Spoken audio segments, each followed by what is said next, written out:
Bienvenue à tous dans ce 15 minutes de grâce et de vérité avec le pasteur Mickey Hardy. Aujourd'hui, un très beau chant que je vous ai réservé qui s'intitule « Me voici, Seigneur ». Je veux t'adorer de tout mon cœur. Je veux t'adorer de toute ma force. Je veux t'adorer tel que je suis, me voici. Me voici, Seigneur, alléluia. Me voici, Seigneur. Me voici, Seigneur. Me voici. Je veux t'adorer de tout mon cœur. Je veux t'adorer de toute ma force. Je veux t'adorer tel que je suis. Me voici. Me voici, Seigneur. Alléluia. Me voici, Seigneur. Me voici, Seigneur. Me voici.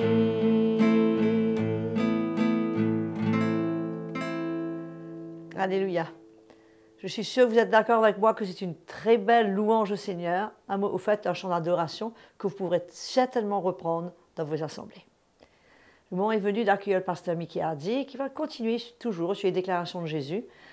La question du jour, sur quelle route est-ce qu'on se trouve? Jésus a parlé d'un chemin étroit, il a parlé d'un chemin large. Ce qui est important pour chacun de nous de savoir, c'est sur lequel de ces deux chemins nous sommes en train de marcher. Accueillons le pasteur Mickey Hardy avec des cœurs grands ouverts, nous écoutons ce que le Seigneur a réservé pour nous aujourd'hui. Bonjour à tous et quelle joie de se retrouver encore autour de la parole de Dieu. Je suis sûr que chaque jour vous êtes bénis, encouragés à se joindre à Audrey pour chanter et louer le Seigneur ensemble pendant quelques minutes. Moi aussi j'ai la joie de pouvoir être avec vous chaque jour et partager l'Évangile, partager mon cœur. Et bien sûr, je vous rappelle, c'est le programme de 15 minutes de grâce et de vérité. Et nous continuons à parler sur les déclarations de Jésus. Amen. Des paroles qui sortaient de sa bouche et qui sont tellement vivantes encore aujourd'hui pour nous, les chrétiens, qui avons le Saint-Esprit en nous. Et en lisant ces paroles, nous apprenons à vivre. Nous apprenons à marcher sur ses traces, selon ses instructions, et cela nous fait du bien. Cela nous fait du bien quand on obéit à la parole de Dieu. Amen. Et qu'on ne discute pas, et qu'on ne fuit pas, mais qu'on se soumet, on marche dans l'obéissance, et cela, bien sûr, nous fait avancer et grandir dans la connaissance du Fils de Dieu. Donc Matthieu aujourd'hui, l'évangile de Matthieu au chapitre 7. Matthieu chapitre 7, nous allons lire les versets 13 et 14, deux versets que je considère très importants. Entrez par la porte étroite, les paroles de Jésus. Entrez par la porte étroite, car large est la porte, spacieux le chemin qui mène à la perdition. Et il y en a beaucoup qui entrent par là. Mais étroite est la porte, resserrez le chemin qui mène à la vie. Et il y en a peu qui les trouvent. Extraordinaire. C'est quelques paroles du Seigneur qui nous encouragent et qui nous montrent que la vie chrétienne, c'est une marche sur un chemin où nous avons besoin de traverser une porte étroite et non pas large. Qu'est-ce que cela veut dire? C'est-à-dire que le chemin qui mène à la vie n'est pas un chemin confortable tous les jours. C'est une route, c'est un chemin, c'est une porte étroite où notre vie ne nous appartient plus, où nous sommes sous la direction du Saint-Esprit, où Jésus est notre maître. Amen. Et cette porte étroite représente, bien sûr, tous les moments difficiles, parce que quand on est prêt à donner notre vie à Christ, à le suivre selon ses instructions, nous n'allons pas fuir, mais nous allons demeurer sur ce chemin étroit. Où il y a une demande sur notre vie, il y a un prix à payer. La vie chrétienne n'est pas de tout repos. La vie chrétienne n'est pas toujours pleine de joie, pleine d'excitation. Mais c'est un chemin où le Seigneur nous attend et où le Saint-Esprit veut faire une œuvre profonde dans notre cœur. Et quand nous nous engageons sur cette route, nous expérimentons la main du Seigneur. La main du Seigneur pour nous façonner, nous changer, pour nous briser.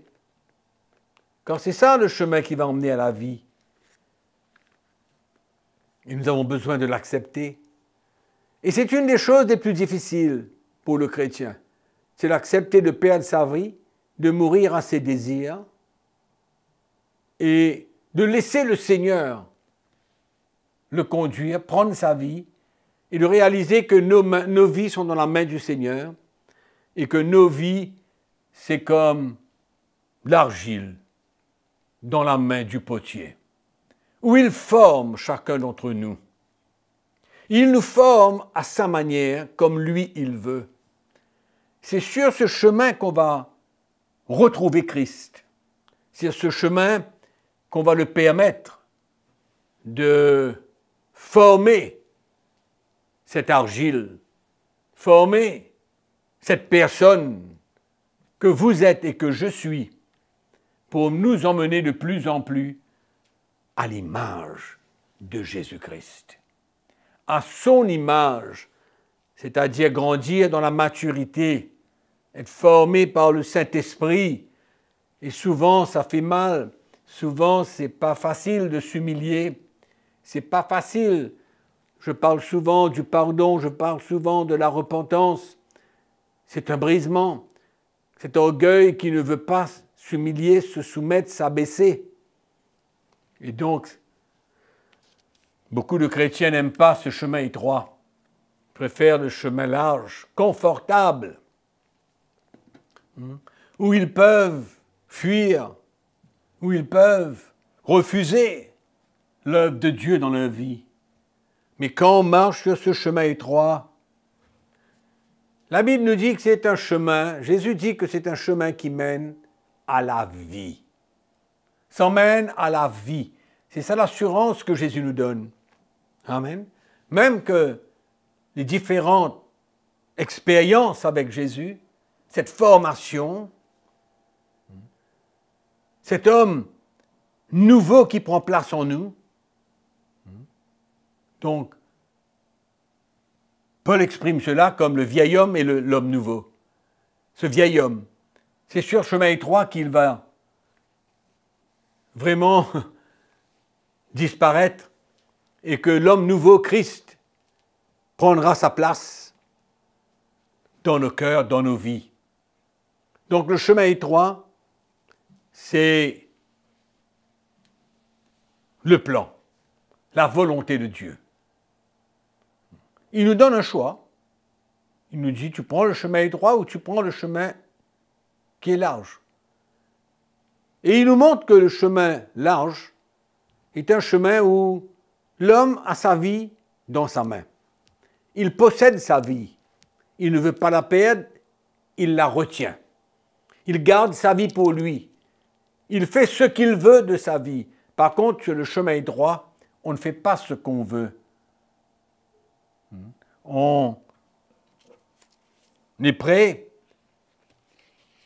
à abandonner nos désirs, nos plans, nos ambitions et à entrer dans le plan et la volonté de Dieu pour nos vies. Et Jésus dit, cette porte, elle est étroite, resserrée, ça mène à la vie. Mais il y a un chemin spacieux, beaucoup d'espace, confort. On n'est pas prêt à permettre à l'Esprit de Dieu de faire une œuvre dans nos cœurs. On fuit, on n'est pas prêt d'abandonner, on n'est pas prêt de perdre, on n'est pas prêt de laisser les choses de la chair, mais on veut persister à garder nos vies, à faire de nos vies ce que nous voulons. C'est ça le chemin spacieux. Et la Bible nous dit qu'on a beaucoup qui entrent par cette porte spacieuse. Beaucoup. Mais peu acceptent de traverser la porte étroite.